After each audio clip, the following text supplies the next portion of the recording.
आज हम जो है we are going to discuss about the solution, second chapter of the intermediate. Solution क्या होता है? सिंगल फेज सिस्टम होता है, ठीक है। तो सबसे पहले क्या होता है, let us know about the solution. We are going to take the water, this is the water and when we are going to pour, जब इसमें हम जो है चीनी डालते हैं, ठीक है, तो ये जब दोनों को घोलते हैं तो ये क्या मिलता है, एक हमें सामान्य मिश्रण मिलता है। और ये सामान्य जो मिश्रण है, समान हो अंग जिसके, सारे अंग समान हो, यानी आप चीनी को पा नहीं सकते हैं, किसमें, पानी में चीनी को अलग नहीं कर सकते, यानी सभी अंग समान हो गए। तो चीनी जो कम मात्रा में थी इसलिए ये विलय के रूप में काम किया, विलय मतलब सॉल्यूट के रूप में, और पानी जो है वो ज्यादा मात्रा में था इसलिए ये विलायक के रूप में काम किया, इसको सॉल्वेंट कहते हैं इंग्लिश में। और solution is mixture of solvent and solute. Clear? अब लेट अस नो अबाउट, देखिए यहाँ सॉल्वेंट में हमने विलायक के रूप में हमने जल को ले लिया है और इसमें हम नमक को घोल सकते हैं, घुल जाता है ना, आप नमक को नहीं घोल सकते हैं, एल्कोहल को घोल दीजिए, एल्कोहल मिल जाता है, ठीक। अमोनिया को घोल दीजिए, अमोनिया गैस इसमें डिजॉल्व हो जाती है, या कार्बन डाइऑक्साइड को घोल देते हैं तो ये कोका कोला मिल जाता है ना, या जो आप कोल्ड पे पीते हैं, कोल्ड बिवरेज। फिर देखिए सॉल्वेंट, एयर क्या होती है, एयर स्वयं एक मिश्रण है, विलयन है। हमने यहाँ पे सॉल्वेंट लिख दिया है, तो चूंकि इसमें जिस गैस की ज्यादा मात्रा होगी, जैसे मान लीजिए कि नाइट्रोजन और ऑक्सीजन है, दोनों मिली हवा में, तो सबसे ज्यादा क्या है कि नाइट्रोजन की मात्रा ज्यादा है 78%, तो ये सॉल्वेंट का काम किया, और ऑक्सीजन कम है तो ये सॉल्यूट का काम किया, यानी ये विलायक हो गया और ये विलय हो गया, दोनों मिलकर के क्या बना दिए, एयर बना दिए। और एयर आप जानते हो कि this is the mixture of gases, ठीक। तो एयर जो है स्वयं एक सोल्यूशन है, हवा जो है वो एक स्वयं विलयन है, विलयन समझ में आ गया। तीसरा सिस्टम क्या है, अच्छा इस सामान्य में समान हो, हमने होमोजीनियस कहते हैं इसको, होमोजीनियस मिक्सचर, ठीक है, जिसमें सभी अंग समान हो, ठीक है। नेक्स्ट में क्या है, यहाँ पे जो केमिकल प्रॉपर्टीज है, यानी किसी भी विलयन की जो रासायनिक जो है गुण होते हैं वो अपरिवर्तनीय होते हैं, ठीक है। और जो केमिकल कंपोजिशन का जो रासायनिक संगठन होता है वो परिवर्तित हो जाता है। अब कैसे परिवर्तित हो गया, देखिए यहाँ चीनी जो ठोस में थी वो उसका संगठन कैसा ठोस में था, वो जब पानी में घोली गई तो वो कैसे लिक्विड हो गई, तो परिवर्तन हुआ कि नहीं इसमें, केमिकल कंपोजिशन में हुआ ना, हुआ या नहीं। अब देखिए दूसरा, विलयन की जो भौतिक अवस्था होती है, यानी विलयन कितने रूप में पाया जाता है, तो 3 रूपों में पाया जाता है। एक तो सॉलिड सॉल्यूशन, जैसे पीतल का एग्जांपल ले लेते हैं, ठीक है, इसमें कॉपर 70% होता है और जिंक 30%, यानी 2 गैसों का ये मिश्रण है।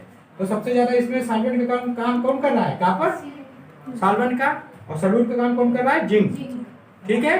क्लियर?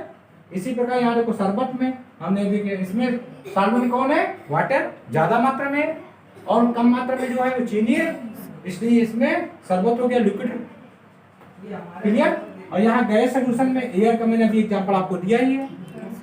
अब देखिए सॉल्यूशन होता क्या है, ये विलय और विलायक का सम्मिलित रूप है, यानी अगर हम शान ऐसे कह सकते हैं कि विलयन जो है वो विलय और विलायक का मिश्रण है, तो सही होगा, सही होगा ना। अब देखिए यहाँ पर विलय के रूप में कम मात्रा में, विलय हमेशा कम मात्रा में रहता है और विलायक हमेशा अधिक मात्रा में रहता है, ये भी ध्यान रखने की बात है। तो यहाँ शुगर आ गया, यहाँ वाटर हो गया, वाटर ज्यादा मात्रा में है और ये शुगर कम मात्रा, दोनों को जब हमने मिलाया तो शरबत मिल गया। अब शरबत, ये चीनी ठोस थी, चीनी ठोस थी और ये लिक्विड था, दोनों को जब हमने मिलाया तो यहाँ सामान्य मिश्रण या विलयन बन गया, ठीक है।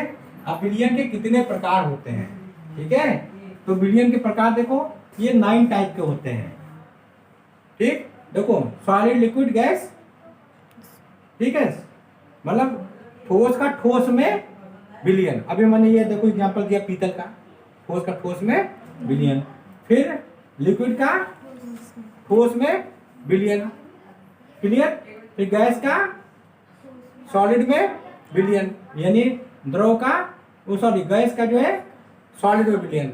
यहाँ देखिए सॉलिड का लिक्विड में विलयन, लिक्विड का लिक्विड में विलयन, गैस का लिक्विड में विलयन, सॉलिड का गैस में विलयन, सॉलिड का गैस में विलयन, जैसे कपूर होता है ना, कपूर को जलाइए तो सीधे वो हो नहीं जाता है, लिक्विड का गैस में विलयन, ठीक है। और यहाँ पर जैसे धुंध, और यहाँ पर गैस का गैस में विलयन, ये एयर हो जाती है। अब देखिए एक चीज मैं बताऊं, आप बच्चे को बहुत ज्यादा एक आता है, एक डाइल्यूट लिखा रहता है और एक रहता है कंसंट्रेट, दो चीज होता है, ये हमेशा आता है, डाइल्यूट H2SO4, कंसंट्रेट H2SO4, ठीक है। तो जो H2SO4 होता है वो भी डाइल्यूट, अगर H2SO4 तो वो भी एक विलयन है। तो उसमें क्या होता है कि डाइल्यूट में विलेय की मात्रा कम होती है और विलायक ज्यादा, यानी पानी ज्यादा होता है और H2SO4 कम होता है, उसको डाइल्यूट, यानी जिसमें विलेय की मात्रा कम हो वो डाइल्यूट या तनु या पतला विलयन कहलाता है, और जिसमें विलेय की मात्रा या सॉल्यूट की मात्रा ज्यादा हो उसको कंसंट्रेट कहते हैं, ठीक है। जिसमें पानी की मात्रा कम होगी और H2SO4 ज्यादा होगा, क्लियर। तो जैसे डाइल्यूट, जैसे शरबत को ले लो तो डाइल्यूट है, डाइल्यूट विलयन है, और चाशनी ले लो तो वो कंसंट्रेट विलयन है। चाशनी होती है ना, गाढ़ी होती है, इन कंपैरिजन ऑफ शरबत, समझ में आ गया। आप देखिए संतृप्त और असंतृप्त विलयन भी मैं डिस्कस कर दूंगा। जैसे मान लीजिए कि इसमें जो है लगातार ही हमने ले लिया 1 लीटर मान लीजिए जल ले लिया, और इसमें चीनी घोलते गए घोलते गए घोलते गए घोलते गए, एक स्टेज ऐसी आती है जब ये चीनी घुलती नहीं, यहाँ जो है बॉटम पे ये एकत्र होती रहती है, एकत्र फिर घुलना बंद हो जाता है। तो जब ये घुलना बंद हो गया तो समझ लो संतृप्त हो गया। संतृप्त होने जैसे पेट भर जाना, अब ज्यादा खाओगे तो उल्टी कर मारोगे। तो इसी प्रकार यहाँ पे क्या होता है कि संतृप्त हो जाती है, यानी अब घुलना बंद। अगर घुलना बंद हो गया, चीनी लगातार ठोस के रूप में रह रही है तो समझ लीजिए संतृप्त विलयन है, अब उसमें और नहीं घुलेगा नॉर्मल कंडीशन में। और अगर घुल रहा है तो जब तक घुलती रहेगी, है ना, जब तक चीनी जो पानी में घुलती रहेगी तब तक वो असंतृप्त विलयन है, तब तक कि वो जो है संतृप्त नहीं होता, यानी सैचुरेटेड नहीं होता, अनसैचुरेटेड रहता है। जैसे हमारे पे जब तक कि हमारे भूख लगी रहेगी तब तक हम खाते रहेंगे खाते रहेंगे खाते रहेंगे, और एक स्टेज ऐसे जब हमारे पेट फुल हो जाता है तो सिग्नल जाता है माइंड को कि अब बस करो भैया, है ना, I am totally filled up. तो इसी हमने आपको बता दिया कि संतृप्त विलयन और असंतृप्त विलयन क्या होती है। अब हमको आपको विलेयता बता दें। इसमें विलेयता मतलब घुलने की किसी भी विलायक में, किसी भी विलायक कुछ भी हो सकता है, बेंजीन हो सकता है, वाटर हो सकता है, जो ज्यादा मात्रा में हो वो विलायक, ठीक है। विलायक जैसे रबड़ को अगर आप पानी में घोलिए तो रबड़ पानी में नहीं घुलेगी, लेकिन बेंजीन में घोल दीजिए तो घुल जाएगी। तो वहाँ रबड़ के लिए बेंजीन जो है विलायक का काम किया। तो जो ज्यादा मात्रा में है वो विलायक, जो कम मात्रा में है वो विलेय, ठीक है। और विलेयता मतलब होता है घोलने की पावर, घोलने यानी सॉल्वेंट में निहित घोलने की पावर को हम विलेयता कहते हैं। अब देखिए सबसे पहले विलेयता क्या होती है। मान लीजिए हमने 100 ग्राम जो है पानी ले लिया, सॉल्वेंट के रूप में वाटर ले लिया, ठीक है ना, और उसको संतृप्त करने, यानी उसको संतृप्त करने के लिए किसी पदार्थ, हमारे चीनी, वो पदार्थ चीनी है कि वो मात्रा जो निश्चित ताप पर, एक डेफिनेट मतलब टेम्परेचर रखा, और उस पर किसी पदार्थ को हम 100 ग्राम सॉल्वेंट में घोलते हैं जिससे ये पूरा का पूरा विलयन संतृप्त हो जाए, यानी और ज्यादा फिर इसमें मात्रा नहीं घुल सकती 100 ग्राम में, आवश्यक होती वो उसकी सॉल्वेंटी। तो किसी पदार्थ की वो मात्रा जो निश्चित ताप पर 100 ग्राम सॉल्वेंट को सैचुरेट करने के लिए आवश्यक होती है, वो उस विलयन की विलेयता कहलाती है। विलेयता जो होती है वो विलयन के तापक्रम पर, ठीक है, विलेय के नेचर पर, ठीक है, और विलायक के प्रकृति पर, और साथ ही साथ जो है विलेय के कणों के आकार पर निर्भर करती है। क्लियर। आप देखिए यहाँ पर क्या है कि सॉल्युबिलिटी जो है वो टेम्परेचर बढ़ाओगे, ठीक है, यहाँ इसको सही कर लो थोड़ा। जैसे जैसे हम टेम्परेचर बढ़ाते हैं तो टेम्परेचर बढ़ाते हैं तो क्या होता है, ऊष्मा का अवशोषण होता है, यानी जैसे पानी रख दिया उसको आप जो है हीटअप करोगे तो क्या होगा, ऊष्मा उसमें शोषित होगी, गर्म हो गए। तो जब गर्म होंगे तो क्या होगा, उसमें अगर कोई चीज चीनी घोल देते हो तो आसानी से घुल जाती है, जल्दी घुल जाती है। ठंडे पानी में चीनी घोलिए और गर्म पानी में घोलिए तो गर्म पानी में जल्दी घुल जाती है।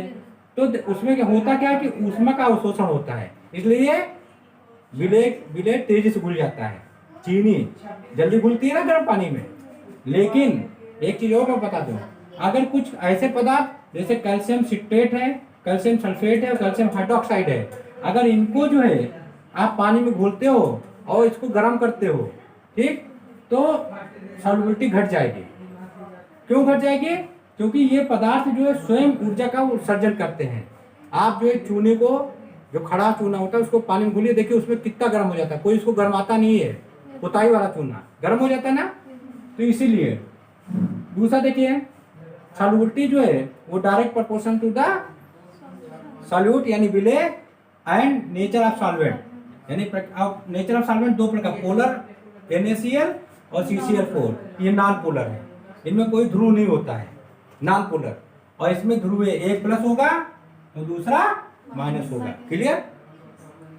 एक धनात्मक सिरा हो एक ऋणात्मक, इसलिए पोलर हुए। तीसरे में देखिए, सॉल्युबिलिटी जितने छोटे कण होंगे, मान लीजिए एक बड़ा कण है और एक छोटा कण है, इसको पानी में घोलेंगे तो कौन घुल जाएगा? पहले छोटा वाला घुल जाएगा, है ना।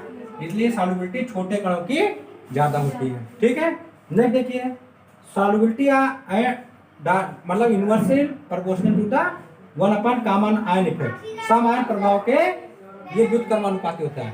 सम आयन प्रभाव क्या होता है? सम आयन प्रभाव देखिए, जब मान लीजिए कि हमने क्या किया कि NaCl को जल में घोल दिया, और NaCl को जल में घोल दिया तो नमक का क्या हो गया? नमक का विलयन बन गया या मिश्रण बन गया।